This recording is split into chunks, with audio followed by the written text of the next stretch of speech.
Welcome to Paranormal Roundtable. I am your host, Josh Turner, and with me are my co-hosts, Anthony and Mushu. Yeah, I saw you getting ready to try to... I was waiting because you're usually so quick to jump in. I thought you were just going to do it. So, yeah, I did. You did. And now you just it hasn't really worked the past few episodes. Yeah, he hasn't been able to... But I am Mushu, not just this quick Mushu. Oh my God. Thrown out there. Yeah, I'm a very How about part. you You just made that up off the top of your head. There's no correct pronunciation. You're just shoe. You're just... You know, you're like pingin', and what's the other There one? is a correct pronunciation. Donkeytron. You're just shoe. So, folks, we got a show for you tonight, and it's going to be pretty interesting. There are stories upon stories of this stuff, so we had to sift through and kind of find some of the really juicy ones. And so before we do that, though, Josh Turner at prtpodcast.com, Josh Turner at prtpodcast.com. That's the coordinates to get a hold of us. Send us your stories. The one thing I want to tell you, if you join the Patreon, that is the way to go, because if you join the Patreon, $10 tier all the way up to $50, you get varying levels of swag bag. $40, you get one of the autograph books. $50, you get both. And you get like shirts, hats, stickers, all kinds of things. So $10 tier, a couple months in, you can get a swag bag. $20 tier, it's automatic, but it's a smaller swag bag than 30. Then 30 goes up, and then 40 goes up again, and 50 just goes on and on. No matter what, though, you'll get an autograph book from one of many different authors. You'll get mine, though, if you do the $40 or $50 tier. And with fall here, we are working on our new line. Should be up and running by the middle of the month here. Maybe even as we speak, we're waiting on the designs to come in for the zip-up hoodies. Zip-up hoodies. There we go, zip-up hoodies. So, folks, the hoodies and the zip-up hoodies will be coming to the store. Go check them out. Go buy yourself something nice. Go to our store and buy yourself a hoodie or a zip-up hoodie. So, that being said, we do have a Facebook group. It's a Paranormal Roundtable Facebook group. Go join it. There's all kinds of interesting stories that just get put in there every day. And I do lurk around in the groups and different types of groups and everything from the Anunnaki to the Bigfoot groups. I'm in ghost groups. I'm in water cryptid groups, UFO groups, water cryptids, you name it. I'm in all of them. I'm in all of them groups, and they're just doing what I do, talking to people and getting stories, which I got one of these stories tonight. But sometimes people tell me stories straight up. Just tell me right to my face that this happened, and this is one of them that I'm going to tell tonight. I got another one that it was basically us talking about what happened in Kima with the mermaid. Well, what that was a Filipino story, but we started off talking about the thing in Kima, which was if you're not know what we're talking about, it's because you're not watching the live stream. We talked about this creature that was like a reptilian. And then, of course, we talked after that to a person from the Philippines. So I think it was last Sunday. As of this recording, it would have been the Sunday before last, the live stream. And we talked on the show about this creature, that this person saw that was like a mermaid off the coast of the Philippines in the southern Philippines. So I got somebody, he messaged me and said that he was from the Philippines, and his ex-wife's mother, he's still friends with her parents, but he's not friends with her. So he's still friends with her stepdad and her mother. So that's pretty cool that he's still friends. And apparently they don't talk to her either. So they're all like, yeah. Well, he says she stole his cars. I'm like, and they don't live in the Philippines anymore. But when this mother, the former mother-in-law, they were living in a place called Dangkagan. That's what it's called. And I was looking at the map, and I was completely in two different areas because there were two different stories. And I was going like, why is this not coming up? This is a totally different story. And there was a place there just north of there where there are these caves. They have this cave system. And so we're going to get into that. But first, don't forget, Josh Turner 940 on Instagram. What am I going to say? And if you're going to send me a friend request, it may take a while because we were under cyber attack for a good while, and we have been. So we have had to put a halt or slow down on accepting your friend's request. So if you could prove to me that you're a real person and not somebody from this other group that's been going crazy on everybody, then I can approve you, and we can be friends. I wish it was, nothing will probably ever be the same after all this, because, now we don't know who to trust on Facebook or YouTube. When somebody can sit there and make 100 profiles, I mean, it's unbelievable. But anyway, that being said, Tony, what is your coordinates for your... You can find me on Instagram and Facebook at PRT Mushu. You can also email me at mushuprt@gmail.com. You can find me anywhere of those. And Anthony, you don't have any desire to be friends with anyone, do you? No. He hates everyone. Leave me alone. That's pretty sad. That's really pathetic that you're that disgusting and mean to people. Well, I usually get a lot of stories, or not I'm stories. a hermit. I get sent a lot of DMs where they're like, I wanted to talk to Anthony, but as soon as I did, he told me to run away or leave.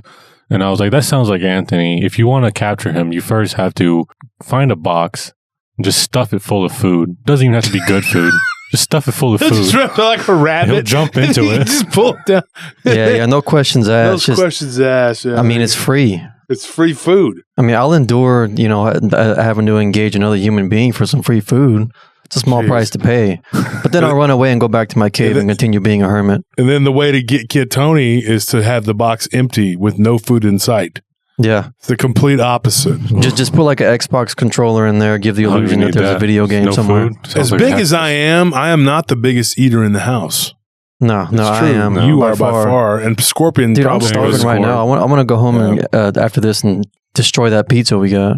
I think Anthony, then Scorp, then me. Yeah, and then probably D, and then Nelly, and then you. Yeah. The Tony. So you're the least eater. I'm in the middle, actually. I think Banjo, and then Baby, and then some of the other dogs. And then a eat bird. more than you too. And then me, maybe.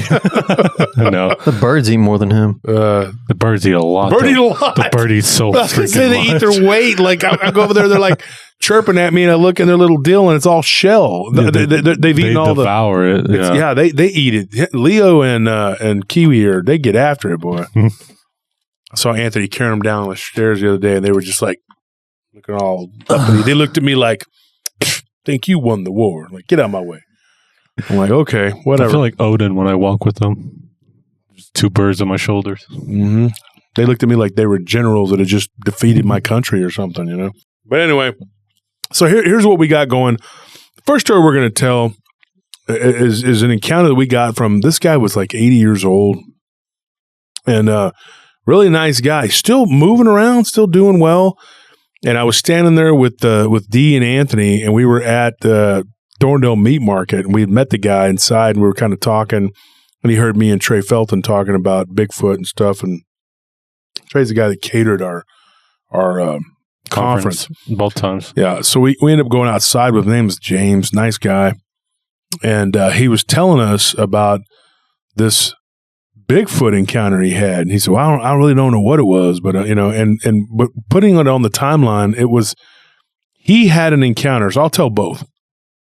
He had an encounter when he was a kid. He was 12 years old. He was fishing down near the San Gabriel River, and he had something throwing rocks into the water right around dusk. Now, my grandparents had told me something similar like that had happened to them. My grandmother swears it couldn't have been a person, because they were throwing boulders, like big boulders into the water. And that's a tactic that they'll use to try to drive you away.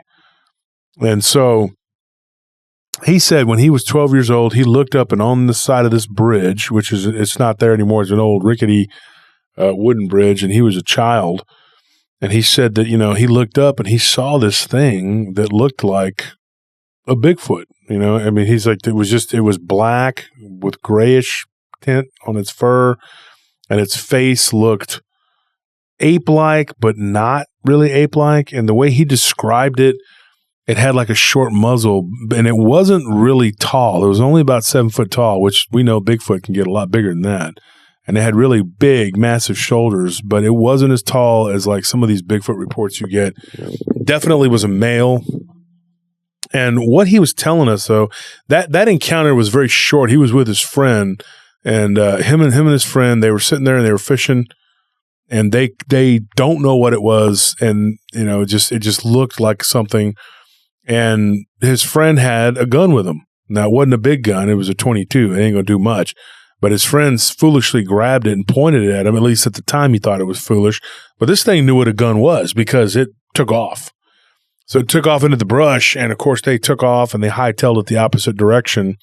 And I asked him, I was like, did it pursue you or anything? He's like, no, it didn't pursue me. There was nothing like that. He goes, we got away from it. We ran like literally 2 miles straight back to his uncle's farm where they were, close to where they were at, middle of the summer, and it was years ago when he was a young kid, So I don't know, when you take a story like that, just, you think, and I think he said it was like the late 40s or something like that. His memory, like he said, his memory was a little bit off, but what he remembers that it didn't have a snout, but it had a snout, but it wasn't very pronounced. So I don't know if you guys remember the Besieged by Bigfoot episode. I believe that one about the McCullough family. Yeah, those had some really weird Bigfoot too. Yeah, they were weird looking. I think this thing is that same area.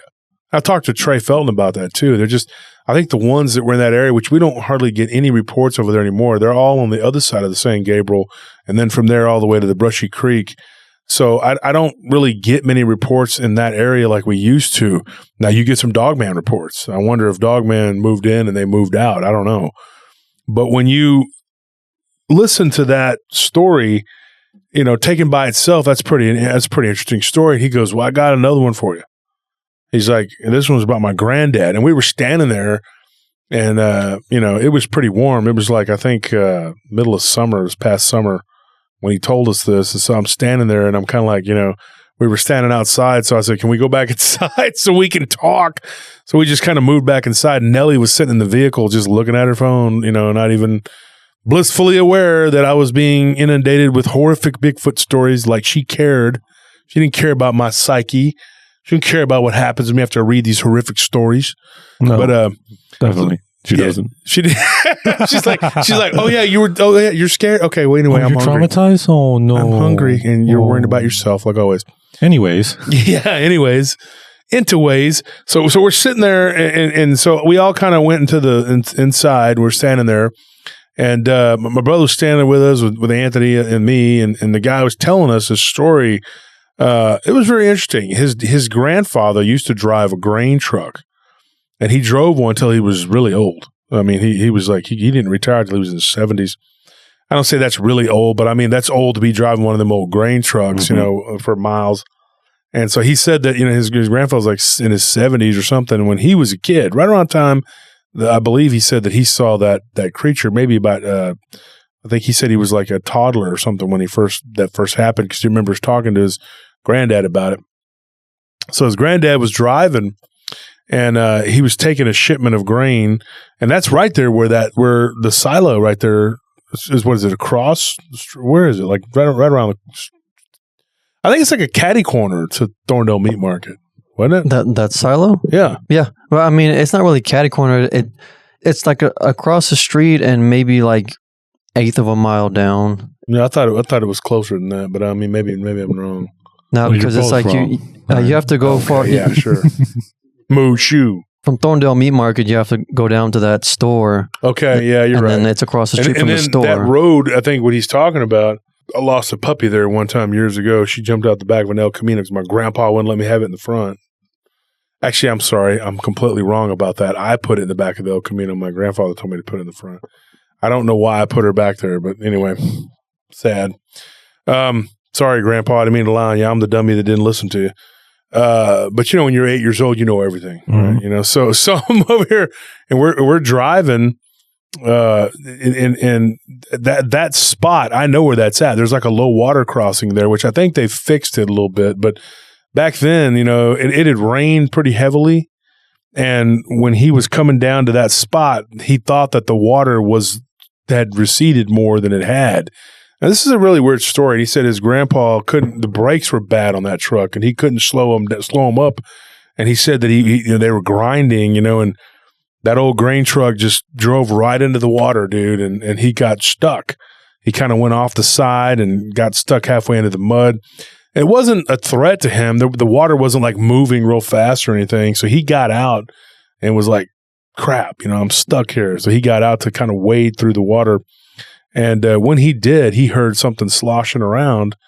And one of the weirdest stories you'll ever hear about Bigfoot, he saw this creature just kind of walking through the water, wading out. And then it looked at him, looked around, and kind of observed that there was no one around but him and this Bigfoot creature. And he had closed his door. And unfortunately, he walked over to the door and he felt it, and it was locked. So immediately he began to try to walk through the water and up this muddy embankment to try to get around the other side of the truck. And when he did, this Bigfoot moved really quickly and it kind of ran around from that point where it was at very quickly and had gone to the other side of the truck. So there they are staring at each other from across the truck. And he's like, now I'm stuck. If I go to the right, this thing's got me. If I go to the left, this thing's got me.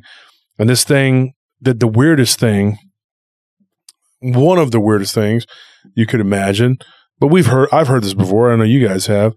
It started to talk to him, not moving its mouth, but this mind speak thing that they do, this telepathy. And it said, I'm not going to hurt you. I'm not going to hurt you. Just come onto this side over here and I'll let you get in your vehicle. Like it told him that. And he was like, it spoke to him like that. It called it a vehicle. Now I asked James, I said, did it say the word vehicle? And he said, yes. He said, my granddad said, absolutely, this thing was speaking to him. And he said that the eyes were like normal color, like the blue color of a man's eyes. But he said that as this thing got more angry, as this ordeal went on with it trying to negotiate with him to come get in the truck, and he wasn't going to hurt him, that the eyes began to glow. So when he was sitting there talking, he says, my grandpa told me this. He says, man, these things are not good things. These are not good, creatures. They're evil. And he asked him why. And he said, well, he said, you remember when you were a kid? Because he told him after his experience he had with the rock or whatever, him and his friend had said something to him about it. And his grandfather reiterated the story. But he had heard before from his dad and his uncle, but not in that entirety, And his grandfather said, well, let me tell you what happened, the whole story. You don't know the whole story. And he said, that thing was throwing a rock. It's probably throwing it at you. Those things are not nice. So his grandfather had a very low opinion of these creatures. His grandfather had an encounter once before, and I'll get to that one in a minute, but this one was the one that really stuck with me of the encounters he talked about. And he said that this thing would not let him get into his truck. When he went around to try to get into the truck, the thing told him, go ahead, I'll let you. But as soon as he went, when he started to kind of feel trusting enough to do it, he kind of snapped out of it and was like, what am I doing? This thing it's a beast. It's a monster. It's got fangs. Yeah, he's being lured to his death. Yeah, he's being lured. And he said that the thing was just telling him, come on, man, it's cool. I'm not going to hurt you. Come on, Yeah, whatever. Not necessarily cool. Saying, yeah. Come on. And so he was just like, he kind of snapped out of it. And then when he stopped, this creature became angry and started telling him, he's like, why are you afraid? I'm not going to hurt you. I want to be your friend. And he was like, okay, what were you doing over here? And he's like, well, I was fishing. I was looking for some fish that had gotten trapped from the flood, And he goes, okay, so now you're messing with me instead of messing with the fish. Why don't you just go back to looking for the fish? At that point, he said that this creature became kind of smart mouth, kind of snarky. And he says, well, you're right here and you're a lot easier. That tells you right there exactly what his intentions are. And he says, okay, I knew it. And then the thing said, look, I'm getting aggravated. We can do this the hard way or the easy way. And he said, it told his grandpa, he's like, I'm going to come over the top of this truck and I'm going to tear you limb from limb if you don't just come over here to me. And he's like, what do you want from me? What do you want to do to me? And he's like, I'm not going to hurt you. Just come over here. And he's like, I don't believe you. You just said that I'm here and I'm a lot easier. And he says, yeah, okay, you figured it out. So right then, this thing just decided to make a quick bolt towards him as they were both kind of closer to the back of the truck. He looks up and he sees a car coming. And then this thing started kind of looking toward the car and kind of stopped and kind of moved itself around the back of the truck, kind of like it was hiding from the car. So this guy, James's grandfather, ran and got down into the water and then ran, down the embankment and then kind of ran up the other side of the truck. And he opened the door, and right then this thing decided to bolt over there to where he was at. He jumped in the truck, well, because this thing was distracted by that vehicle coming. When he got in the truck, and was able to lock the door, of course he's trapped, but he had a gun, a pistol, a revolver in the glove compartment. So he thought, man, maybe I can try to shoot this thing, and I don't know. I'm just going to unload on it and see what happens. Well, when this thing came up to the window, it smacked the window like just once, cracked it, and then twice busted it out real quick by just slapping it. And he said that it began to reach in and grab his leg as he was stretched out trying to grab the gun out of the glove compartment. And he started kicking at it. It was definitely a flesh and blood creature. He was kicking at it. At least it was appearing to be flesh and blood. And then he said that vehicle, he saw that vehicle drive up and then seized the creature. And that creature got kind of preoccupied with it for a second. He says he takes the gun. He says dang near deaf, for years from it. Fired 2 shots right into it in its chest and shoulder. The thing kind of let out a howl and then kind of got down to, out of range below the window and then kind of ran, not on all fours, but kind of like just kind of slid the way he said. It was kind of sliding side to side, kind of ape-like, but still kind of like a man. And then it went into the water and ran toward that car. And as that car was backing up, trying to get away, he looks up and he sees another truck like his coming down the road. Because they were spaced out, whatever. Now, I guess that they would leave like they were leaving like every hour to hour and a half. So he didn't realize he'd been there messing with this creature for that long. So he was just like, oh my gosh, So he jumps out of the truck and he looks and he sees that creature going crazy, chasing that car. He runs up the hill as fast as he can and waves the guy down and says, "I got to get in the truck." And the guy that picked him up, his name was Carl. He got in the truck and he told Carl, he said, "Man, you got to take me out of here. Look at this thing."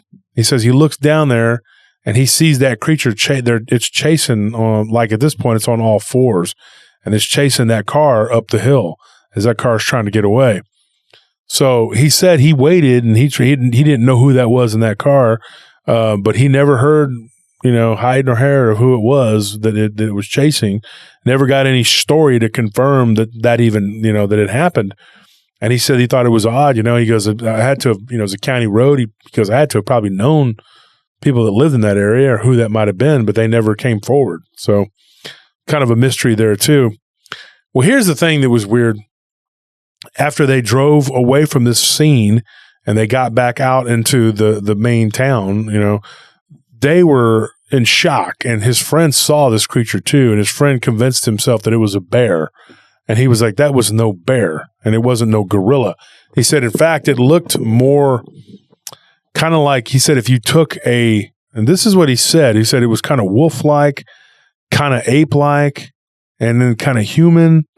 But he said, but also he goes, it didn't look like any kind of gorilla or ape or anything you've ever seen. And it didn't look like a werewolf. And because I asked him that for sure. And he said, but it moved kind of like a man. And it had kind of a protruding brow ridge, He goes, but it wasn't even like a caveman. He's like, it was weird. He goes, like, it was something I'd never seen before. And the way he described it was that same color, like that black with gray on it. But he said that it could have had like chalk dust or something on it, at least the upper body, because the lower body looked all black, which told him that maybe the water had washed off ash or dust. Because I mentioned that to him. I said, hey, the ones that we've heard about in this area, they're known to have thrown ash on themselves, in that area where he was at. He didn't know what to make of it. He didn't know what it was. He said that it was some type of just like a Bigfoot type creature. All he could describe. The best he could describe was he saw Bigfoot, So then this thing, don't know where it went. His grandfather never saw it again. But his grandfather had an encounter when he was a really young man. He said when he was like 19 years old, he was working out in the field and he had a very odd encounter with something that he thinks was a Bigfoot. And he said that when he was helping plow his father's field, and this was like they were poor, they didn't have a tractor, It was like plowing with a mule and a harness. You had to walk it and hold it steady. Very hard, back-breaking work. And as they were doing the plowing, there's this creature on the at the tree line, and he says it looked like it was laying down flat, and when the sun hit it, as the sun moved, he said, in the sky, it moved to a certain angle where he saw it. And he said that he looked, and he was like, what am I looking at, And he said it was so weird. It was like he didn't know what, like what it was exactly that he was looking at. This thing sits up and it moves. And he's like, oh my gosh, it's a living creature. He goes, it's not just like some kind of pile of wood or something, because he thought he was looking at fallen tree branches that just were making it look like a person or something. But he said it wasn't no hairy man. It wasn't an ape. It was very similar to what he saw, but at a distance. And that day, what he saw was brownish looking. Same thing though. The face was kind of similar, but he said he couldn't see real good because his grandfather couldn't see real far away. He was nearsighted. And so he just said he just kind of squinted, trying to make it out what it was. And it just was like a hairy creature just walked into the woods. So that's something he saw years before he ended up driving that truck, which made him, wonder, was there a population of these things around? What they are or where they come from, I have no idea. But definitely they were stalking around that area at one time. Now, if you go back to the episode, I think it was the Besieged by Bigfoot episode where we talked about the McCullough family. I'm not real sure if that's it or not. I'm trying to remember. But I'm pretty sure that one is. Is that what that one was? And so, but yeah, that right there, that story was odd to me. And you do get some weird stories out of that area. I mean, I don't know. To throw another one in there, that doesn't involve mind speak, but there was a friend of mine years ago, his dad claimed that he just sent, and his dad just sent me this one maybe 2 weeks ago as of this recording. And he said that he's like, I heard you have a paranormal podcast. He goes, and Dennis told me that you had a show, whatever. I said, okay, this is a friend of mine I've known for years. And his dad said, well, I'm going to send you my story one day. That was about 3 or 4 months ago, back in the early summer. And then just a couple of weeks ago, he sent it to me. And he's like, I don't know if you can use it, but here's my story. And he just emailed it to me. And what he said was when he was a kid, he was fishing at a tank. We call them tanks here in Texas, but they're ponds, little man-made ponds. Yeah, and it was out there on the other side of Milano, which is right outside of Rockdale, which is off 79. And so he was out there and he was fishing, and this creature walked up. And he said it was skinny, and it was only about 5 foot tall, like maybe 5'5", something like that. And he said that it looked not like a grown up. It looked more like a juvenile, like he would think of, And it had kind of rangy look about it, but it had an ugly, mean look on its face, and it let out a howl, like a screeching howl, and it ran toward him. And he goes, and I'm sitting out there with my little brother Brian, and we're fishing. And he goes, and dude, I just got up and I grabbed my little brother and we just took off running. Of course, my little brother falls because he was clumsy and uncoordinated. And so he picks up his little brother as best he can by the arm and then just puts him on his back and runs back into the farmhouse. Well, they ended up getting to the barn because it was closer. So they ran and they hid in there, and this thing goes in there, and they had a mule in there. Now, this is interesting. He said that this thing walked into the barn, was sniffing the air. The way he described it, he said it was like if you take a really ugly man who looked like he was not too intelligent. I don't want to say the words, but something. You figured out. Yeah. And he said that somebody that looked very not smart, let's put it that way. And he said that it was just it kind of had its mouth open. He goes, and it was kind of breathing. And I'm doing, my own version of the way he wrote it was like it was making this noise, right? But I can imagine that it was breathing. He said it was almost like it had asthma. And he said that, but the thing looked so weird. Here's what's really, really weird. He said that when they were watching it walk, the feet, and he said, I never noticed this till years later. He said that I looked and I noticed the feet were becoming like you could see them, and then they would disappear, then they would come back, but just on the feet up to the ankles. And he said, but it might have been from the vantage point we were at. We were laying down looking at it, And he said that him and his brother both witnessed like the feet not looking solid, like cloaking maybe. I don't know. That's weird. That's a weird thing. But he said that this thing went and walked right past where they were at and was sniffing the air. And he said that when it got right up to where the mule was, it started reaching in and kind of slapping at the mule, and the mule was turning and trying to like get away from it. He said, and then this thing started to open the gate to where the mule was, like it was interested in the mule. Well, that old mule, she just kicked him dead in his face, like as hard as it could. And it said that thing sent him flying about 20 feet in the air. And he said this creature looked like it was about 400 pounds. And it said that thing and he said it had to have busted its face because he saw the head look like it was partially smushed in on the bottom right side of its jaw, was just smushed in. And he goes, well, that thing was sitting there holding its face, rolling around in agony. That old mule, he's like, we just got up. They called her Old Biddy. He said Old Biddy. And we just got up and she just kind of sauntered out of the, my words, not his, but just kind of, it just kind of walked out slowly out into the pasture. Like, oh, well, like it didn't give a crap about that dude. Done. Yeah. And then they just ran up and grabbed her and walked with her toward the house. And then they had a dog who they literally called Redneck. That's funny because my dad had a friend whose dog's name was Redneck. And the dog was like fired up, and then it had two younger dogs that were actually its offspring, and they were jumping around in the pen trying to get loose. And as soon as they did, those dogs ran right over there, and that Bigfoot was running away from the barn, and it chased it they chased him for like a good mile. They could just see it running off down the hill. Never came back, never did anything, never tried anything else again. But they were pretty certain that this thing was going to try and hurt them. Actually, I didn't even tell you. It started out by throwing a rock. Like it threw a rock at them, and it just like landed right by them, and then it charged running at them.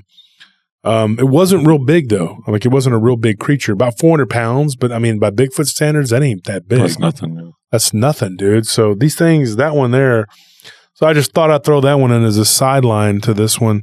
Now there's another one I was going to tell you. So this next story, folks, it comes from a place called Dang Kagan. I'm trying to pronounce it correctly. And it was given to me by somebody about the Philippines because I had talked about the Philippines. And like I said, this person gave me this story. If we ever talk about something, it always seems like somebody hits me up and says, hey, I got a story for you for that place, whatever. And so that's the beauty of having a podcast. Like if you were just wanting to be an author and you had a podcast, you could just write stuff for days. You don't have to hunt down stories like they come to you. Yeah, because you talk about it and they come to us. I mean, it's very easy for us to get stories. And don't be jelly. Don't be jelly.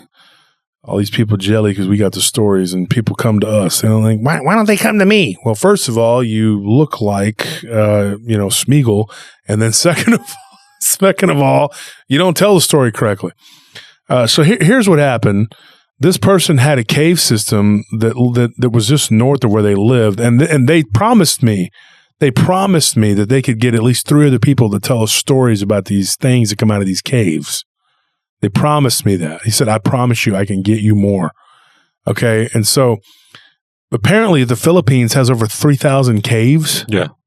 I was like blown away, but I didn't even know that. Like I knew the Philippines, like Anthony Uncle Ralph, he was in the Philippines, was in the Marine Corps. Yeah. But he had never told me anything. He told me there was a lot of weird stuff there. But so anyway, this thing was like not a Bigfoot, but a winged demonic type entity, I guess you could say. There's 2 stories I'm going to tell you. First story, this one was like when he was a kid, when he was like 14 or 15, he couldn't remember exactly how old he was. And they were running around playing, him and his friends, and this weird creature that looked, he called it a vampire. He just straight up called it a vampire. But he said it like swooped down and literally with its weird skinny arms, grabbed his little brother's best friend. Wasn't his friend. He was very adamant that it was like, I didn't like the kid. He said, we didn't get along. He was a crybaby. He was always tattletelling. And he said, for a minute there, I was just like, oh, well, just, let him take him. I was like, wow, that's not very nice. Well, I mean, come on, Edgar, that's not a very nice thing to do. We all do that one friend. Yeah, and so Edgar told me, he said, look, I was like, you know what, let him take him. He's a little, turd, Get him out of my hair. Yeah, and then all of a sudden, instinct kicked in, and he was like, dude, we can't let this kid get taken. We'll all get spanking when we go home. No, so that was like the reasoning, but he did say that, but it was a joke. He's got a sense of humor, but so anyway, they started throwing rocks at this thing, and one of them nailed it right in the chin, and it kind of lowered its head, almost like it was temporarily stunned, and then kind of dropped the child from about 12 feet up. He estimated, and then it kind of just swooped down and then took off again and was gone. And then he said there was a cave system up there where he had heard stories of people who had seen these creatures. He couldn't give it a real good description of it because he wasn't like directly under it like a couple of the other kids were when they began throwing the rocks. But he said that it did look like kind of bat-like with a weird smushed in face, but like weird, like there were like circles around the eyes, and that the ears were kind of like really big and floppy on the top and the bottom. And that it was like a light brown color, almost to where it was like in between like white and brown. And so then I asked him, I said, like beige? So I started sending him color, like, is it like this? Was it like that? And he's like, oh, that one. So we got a khaki kind of color out of it. So I'm just going to say it was like a khaki color. Although it may be, he said that's as close as he could get to what it looked like. And then some of the kids that were there said the eyes looked pink. That's not what he saw, but it had talons for feet, like feet with like what looked like bird talons on them. Very weird looking creature. But he says that there are people who've seen these things. Now, that happened to him when he was young. But when he was 22, he was on a date with a girl and they went for a hike. Now, the area where they went was kind of jungle, whatever. They went off to this path and they were going to go check out a cave. In the middle of the path was this creature that was down on its like haunches, and it was eating something. And when they got closer, it was eating like what looked like a pig, like maybe a domesticated pig that it had taken from one of the farms close by. And so they stopped and they were stunned. And when it looked up at them, it was holding like a piece of meat in its hand, and it stood up and it stuck the meat out toward them and was like, do you want some? And he was stunned that it could speak. But it was weird. He said, now this wasn't no mind speak. Now this wasn't mind speaking. This wasn't telepathy and all like that. He said this thing offered it to him and he spoke with its mouth. And I asked him the question in his language, and I said, how did it know what language to speak? Like, how did it know that? How did it know exactly how to talk, whatever? He said it didn't do a very good job. It didn't pronunciate well. He said it was really like it opened its mouth and then like words were coming out from inside of it. That's creepy. I was like, whoa, wait a minute. He goes, yeah. It was just like talking in very broken, Spanish, because he spoke Spanish. He was like, dude, and the girl that he was with, she could speak Tagalog, or what's it called? Tagalog. And she was saying that, or is that how you pronounce it? I thought it was Tagalog. I just say Tagalog to make fun of it. But he pronounced it a certain way, and I don't like, mispronunciating people's words and stuff. And so, but we know what that is. It's written the language of the Philippines. It's a language, yeah. But a lot of people speak Spanish. Like him, he can speak Spanish because he's actually from up north. They're Panama. They're the capital. What's it called? Manila. He was from there, and he was dating this girl, and they met when they were young, when they were on like some kind of boat or something, and they became friends on like a field trip or something, and they were from two different schools. And then they got together, and next thing you know, they were writing letters and stuff. And so anyways, long story short, they ended up getting together and ultimately got married. And now he's divorced. Kind of a sad story. But anyways, what happened was they see this creature standing in the middle of the path. And the fur on this creature was weird. He said that it was like, almost like it would have been like white, like the white fur of like a creature. But if the fur was kind of dingy, kind of dirty looking, and it had turned kind of a yellowish brown. Like maybe it was like, it would have been white or something, but it wasn't. And so that was weird. That was interesting. So I thought, it was an albino, but he said no, the eyes were black and it didn't have any sort of like albino features like pink eyes or anything like that. And the hands had no fur. The feet had no fur. But here's what's really weird, dude. He goes, the feet look distinctly different from the hands in the way that the feet, you know how have gorillas, how they have like some kinds of their feet look kind of like hands. Yeah. He said it had that kind of feet, but where the thumb would have been sticking out, where it was like, like instead of like it having hands for feet, it looked like a cross between a hand and a foot on the foot. But the hands were skinny and long and almost like decrepit looking compared to like a human's or an ape's. And he said this thing had a snout, a short snout with big, big teeth, and it let out a roar. And it scared the crap out of him and his girlfriend. And he said they were standing there and they didn't know what to do. They were just stunned. And and this thing was like opened its mouth and spoke again, and it says, eat. And they didn't want to. They were like, no, thank you. So they just dropped the meat on the ground and stepped over it and started walking toward them. And then they turned and just took off running. And then they looked back, and this thing is like actually jumping from tree to tree. And then it outpaced them, and it got in front of them, and they could literally see their vehicle. They weren't that far away.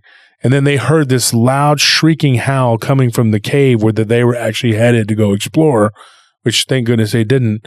And they look back and they see like 2 or 3 of these things, and that thing responded to them. And while it was basically shrieking back and forth with those other creatures, they took off running past it. And they got to the vehicle, and next thing you know, this thing is coming out into the clearing kind of slowly, kind of apprehensively, looking left to right from what he was saying. This creature was very, very mad, very angry. And it did something that would scare the crap out of anybody. It lifted up the front end of their vehicle. Now, luckily, as a 4-wheel drive, and he was able to pull out, and then he drove and he smacked it. And the thing just kind of flipped and flew over and flew off the side of his vehicle, his Jeep, and then he took off down the road, and they were gone. Now, he asked me if I had, so in his life, he's seen 2 creatures. So I asked him, I said, have you ever seen anything other than these 2 creatures? He said, no, I've seen ghosts. But that's not what this episode's about. But one of the things that he saw as a ghost, he said that there was this house that they lived in, and they had a creek right there. And his brother and his brother's best friend were sitting up one night, and they were talking on the porch or whatever, and they were messing with fishing lures. And he said that they made like, homemade fishing lures, so they were setting them up for the next day to go fishing. And he said that his uncle was coming down the path, they lived down the road, and he was just walking. And he said his uncle had a bottle of wine. And this creature came out of nowhere and ran up on him, and it was black, right? And this didn't happen to him. I mean, he didn't see this, but his uncle, his uncle them saw it. And his brother and his brother's best friend, and it ran up, and his uncle literally turned and smacked it upside the head, breaking the bottle of wine and cutting its head. And the thing kind of turned and veered and kind of like moved sideways and then ran back out into the jungle. And then his uncle ran up and was like, what the hell was that? And they were all freaked out, and everybody ran inside and were freaking out, running around. And he just remembers that as a kid, like that, that particular story. And then in that same house, he saw the ghost of what he thought was an elderly woman twice. And both times it came from outside and walked through the wall. So I told him, I said, you may be an experiencer. Having seen 2 ghosts and 2 different weird looking humanoid creatures, I think he might be, But of course, he didn't see the other Bigfoot thing that attacked his. And the story was that those things were coming out of the caves. Like there were cave systems, and that's why these things were around. And they were told not to go near the caves. But he didn't see the Bigfoot type creature when he was a kid. And all he saw were the 2 ghosts. And he did see that vampire looking thing. But, he's with this girl, and she wanted to go into the cave. So he was like, let's go. Mm-hmm. And sure enough, something happened. Games, win stupid prizes. Yeah. They ended up not going into the cave, which, thankfully. The caves, I looked it up a little bit. The Filipino caves, they span 7,000 kilometers wide. Oh my gosh. Some of them do. And I think their biggest cave is the third naturally biggest cave in the entire world. Oh my gosh. And the second biggest in Asia. I know that. So it's crazy to imagine even getting lost in that and imagine all the things that could be in there. Well, what he was telling me, what Edgar was telling me, is that people they go missing all the time, and it's always around these cave systems, And there's people that they don't even go near the caves, but they go missing. Mm-hmm. Yeah. So you got to wonder, these things are coming out of these cave systems. What are your thoughts?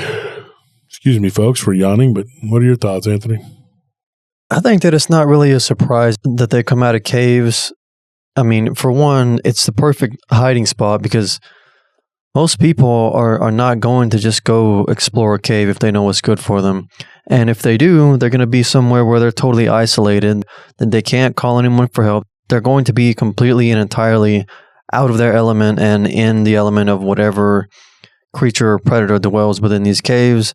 So, it's a win-win for a cryptid or a monster, any kind of animal that's going to be not wanting to be seen by people, but eat them or eat other animals.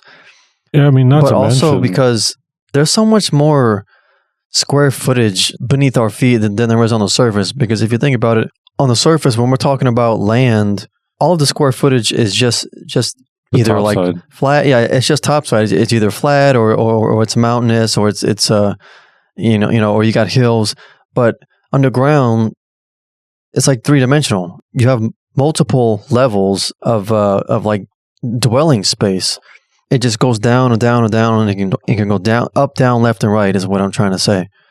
Well, you saw the article I just posted the other day on my Facebook about how there's an entire ocean beneath the Earth's crust that's way bigger than all the water we have on the top side. Mm-hmm. Well, yeah, groundwater is plentiful. Yeah. So, you were going to say something, Tony? Oh, well, just to piggyback on Anthony's point is that, another thing that you have to realize if you're going into these caves is that they're extremely dangerous and you're not, you have to be extremely skilled. Then it's nearly recommended that you're extremely skilled because it's so dangerous underneath there. Just exploration, Bigfoot and cryptids and anything else aside, the caves themselves are so dangerous to even be in. Massive cave-ins, getting lost, just getting trapped. It happens all the time. So if I was a cryptid and I was going to hunt something that's already has a high chance to die, that just literally walking into your house, why would you not grab that? And why would you not basically prioritize kind of that, you making use of that. Capitalize. There you go. That's what I was thinking of. Capitalize on that aspect of, stupid. I don't want to be rude, but the stupidity of people just stupid. Why would you not capitalize? Let's go explore this crap. Stupidity. Not, dude. Yeah. Hurling your bodies into the void without any inclination as to who or what is out there. Flash Gordon. Yeah, Ming the Merciless. Foolish Earthlings. And if these creatures are interdimensional and they come out of portals, like a lot of people have purported to see, and if there are certain atmospheric conditions that have to exist first for these portals to manifest, and maybe those atmospheric conditions maybe they exist more underground inside these cave systems, because you have a lot of cave systems where you have these giant deposits of clear quartz crystals. Yeah, portals are often reported by people near caves. I've heard a lot of stories of people saying that there were caves and they saw a portal open up, right there by it, and it's yeah, weird. There's got to be some kind of electromagnetic energy that's inside these underground caverns that's plentiful down there, but not necessarily topside. It just makes a lot of sense for them to make use of these cave systems because we can't. Plain and simple, humanity just, even though we can explore in them and we can go pretty deep, their physiological makeup makes them allow them to be able to go further and go to places that even we can't. So, I mean, that's actually something I find really interesting is that even with humanity's innovations in technology, when you meet these creatures that are just such strong beings, such just freaks of nature, basically, that it kind of makes you wonder. It's like, wow, it's impressive to see what the physical makeup can do, even though on our side we're entirely technological, and that even with some of our technology, it can't do anything to these guys. For instance, we get plenty of instances of us shooting them with guns. That's probably one of our mainstream weapons that humanity has today, and these things just completely block it off.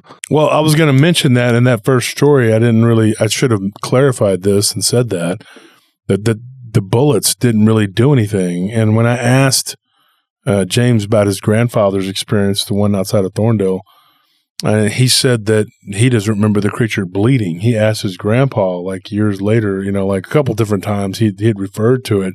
And he remembers his grandfather telling him and three of his friends after a football game, his grandpa said the thing didn't bleed. So that's weird right there. I mean, What the heck is that? I mean, whatever their science is, whatever they consider their science, whether it's magical or whatever, they have such an understanding that it impresses me how it rivals some of the innovations we have today, because I often will look around and I have to take myself back and realize like what I'm walking around and seeing is absolutely astonishing. Everything that has happened in this point of humanity is astonishing, and it should be something that, you should realize that. But then you still come up against these creatures who, through their understanding of physical or magic or whatever it is that they do, or spirit, they can negate some of our best. It's kind of like this weird war where it's just, we do better, and then all of a sudden they come back and they have something better, and we constantly try to do better, and they come and do better. Like a one-upmanship, yeah. Yeah, I mean, that's just the history of humanity, I guess, but it's crazy to see how it kind of reminds me of the Yuzong Vong, I believe, in Star Wars, how they're entirely organic, and they use organic material for the weapons and ships and everything like that, and their entire technology is organic. It kind of makes me think of them in a weird way, where it's like, our science is all robotic, and their science, if it can be called science, is some kind of weird thing where they have an understanding of their body. Biologically. Yeah. And them dwelling in caves pretty much nullifies our technological advantage over them. Because, sometimes the simplest answer is the best. If they know that we have an evolutionary or let's say just technological advantage over them, then okay, if you dwell in a cave, well, guess what? You're not marching an army into a cavern system. You can't nuke me because I'll be underground. Yeah, I mean, like we have no idea what is beneath our feet, and throughout the entirety of human history, it's never been. I mean, we haven't mapped it. We don't know what's down there because we cannot go. It's the last territory besides the ocean on this planet that cannot be invaded by humanity. It's very unsettling too. When our friend when I was younger, his name was Hunter. And one of the things that he did whenever his family was building a house, or he did, I said, I'm tired here, folks. One of the things that happened to him, and one of the things he said to me and my friend Keith, was that he would hear noises when he was downstairs, especially and we don't have basements here in Texas. So one part of the dining room when he was downstairs, he would hear noises like people were talking, and he would put his ear to the ground.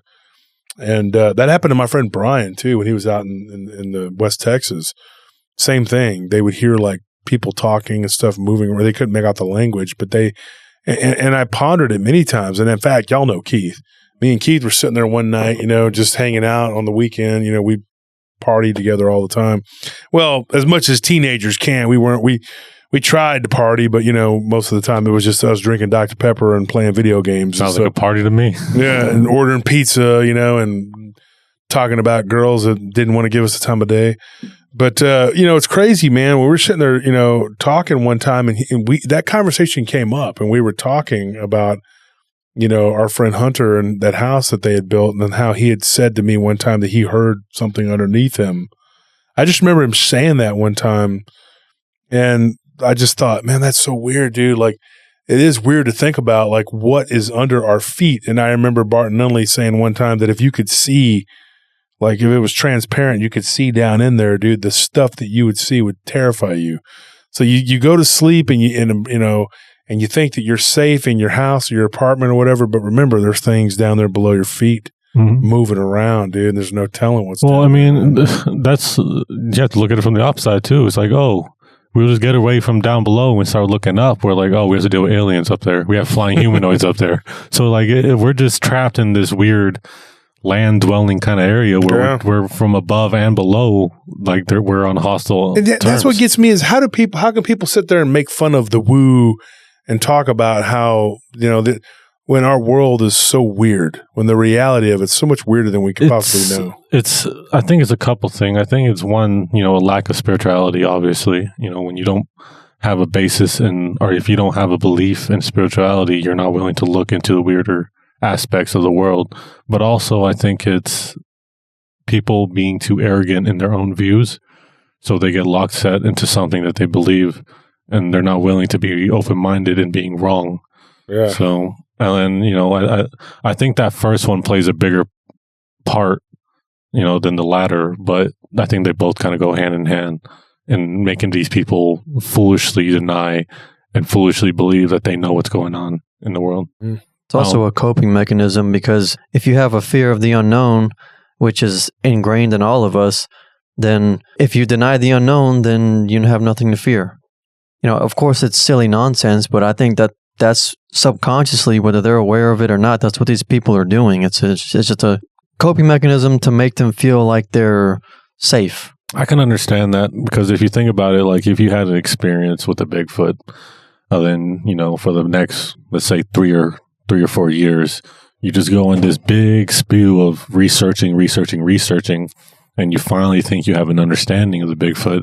And then you start hearing these woo stories and you start getting into the woo. You're like, I don't want to believe in that, because I barely am able to focus on that. I get it, yeah. Barely cope with my own experience, which, I want to believe is physical.